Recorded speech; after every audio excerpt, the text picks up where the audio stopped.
This phone is very thin, but do you care? Like, seriously, leave a comment down below. Do you care about how thin your phone is? Now, I've been using this Galaxy S25 Edge for over 2 weeks at this point, and if I'm just to break it down very simply, this is a fantastic phone in most areas, but there's just a couple areas where it's kind of lacking. Now, I of course came from the Galaxy S25 Ultra, which is personally my go-to device. It is my favorite smartphone. It's what I typically use on a daily basis. And when we look at the S25 Edge, really there's like 4 main differences between it and the S25 Ultra. 1 is the lack of an S Pen. 2 is the lack of that anti-reflective coating on the screen. 3 is the lack of telephoto cameras. And 4 is, of course, the battery size, because it is quite a bit smaller. But then this phone is $200 cheaper than the S25 Ultra and of course is much thinner. So are those trade-offs worth it to you? Well, I guess that's something that you'll have to decide for yourself, but for me, no, it's not worth it. Oh, and by the way, I must mention, if this is your first time to one of my practical reviews, this is not going to be a full-fledged, detailed, comprehensive review covering everything about this phone. This is just more so my personal thoughts of what stuck out to me during my daily usage. But before we get to that, it's time we hear what's up from our sponsor. So this video is sponsored by Supcase, and this right here is their MagFlip MagSafe wallet and stand. Now, I know what you're thinking. This is a video about an Android phone that does not have MagSafe built in, so how is this applicable? Now, yes, this does work natively with iPhones because they do have MagSafe built in. However, for Android phones, you have one of 2 options. So you can either use this metal ring, which actually does come included with the wallet. However, I have been having issues with it staying stuck to the back of this phone. I think part of it has to do with the fact that this has a matte coating on the back. So instead, what I would rather do is just use a case with a metal ring built in, and then you don't have to worry about that. Now, what makes this thing special is it's not just a wallet that you stick to the back of your phone. It's actually also a stand/tripod, but then also it comes with an RFID blocking card. So if you're somebody who has a wallet, who has a little tripod for your phone, and who has an RFID blocking card, well, then this can replace all of them. So first up, yes, it is a wallet. You can insert cards and you can push them up from the bottom to get access to them. But what's actually really nice is that it has a locking mechanism, so you can close them and know that they're not just gonna randomly fall out. But then this is also a stand, and there's a few ways actually that you can use it. So one is in theater mode, where you just simply fold it back and then you can turn your phone sideways to like watch a movie or a video or something. But then we have tripod mode, and you can actually utilize the latch that holds the cards in to turn this thing into kind of a tripod. But then lastly is vlogging mode, where you can actually use it like a little tiny handheld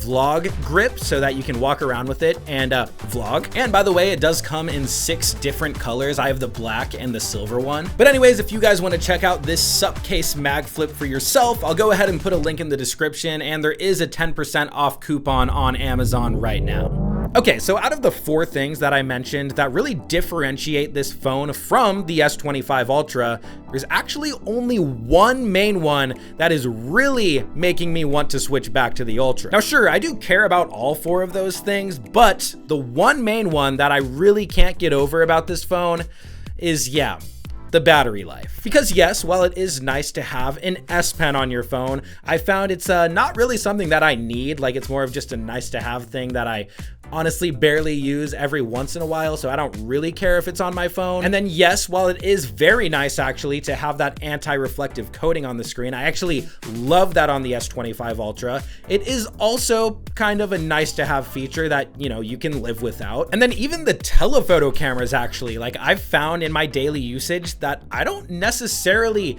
need them. Like, obviously I want them, I really want them in a phone, but I guess I don't use my cameras like that much to where it's like something that I desperately need. But the one thing here that really affects my day-to-day experience is the battery life, because honestly, it hasn't been great. Like, on a typical day, I'm maybe averaging like 4 to 4.5 hours of screen on time. I mean, even if we look right now, you can see that I have 16% battery remaining and have used the phone for 3 hours and 25 minutes, which is not very good. Now, I did have like 1 or 2 days where I actually did get like upwards of 7 hours of screen on time, which that was actually good. I was like, if I could get that battery life consistently every day, I would be like, yeah, this battery life is actually pretty good. But unfortunately, that is not consistent. I'm more consistently getting like 4 to 4.5 hours of screen on time, which is not ideal. And going along with that, this phone also charges slower than the S25 Ultra at up to 25 watts instead of up to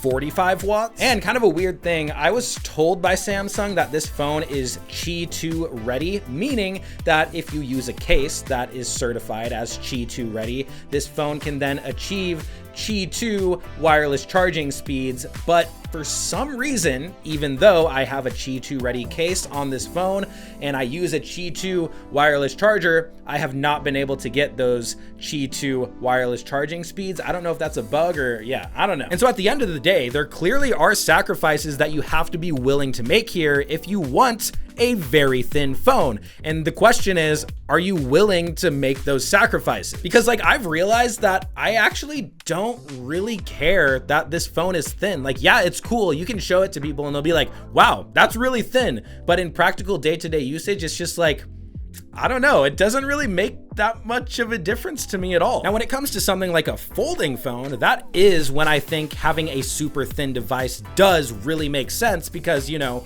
you're folding the phone in half and doubling its thickness. So if you can make it really thin, when it's folded in half, it can feel more like a normal phone. But unless a normal phone is like insanely thick, honestly, I don't think it matters that much to me. I would just rather have more battery life, but that's just me. Like some of you guys might really care about having a super thin smartphone and you might not care about the battery or the anti-reflective screen or the S Pen or even the telephoto cameras. And if that's you, I mean, go ahead and save $200. Don't pay for what you don't want and get pretty much the same experience as the S25 Ultra otherwise. But as for me, yeah, I'm gonna spend that extra $200 to get all those things on the phone, and I don't really care that it's thicker. But anyways, those are my thoughts on the Galaxy S25 Edge. Let me know what you guys think about a thin phone. Do you care? Do you not care? But yeah, thank you guys so much for watching. God bless, and we'll see you in the next one.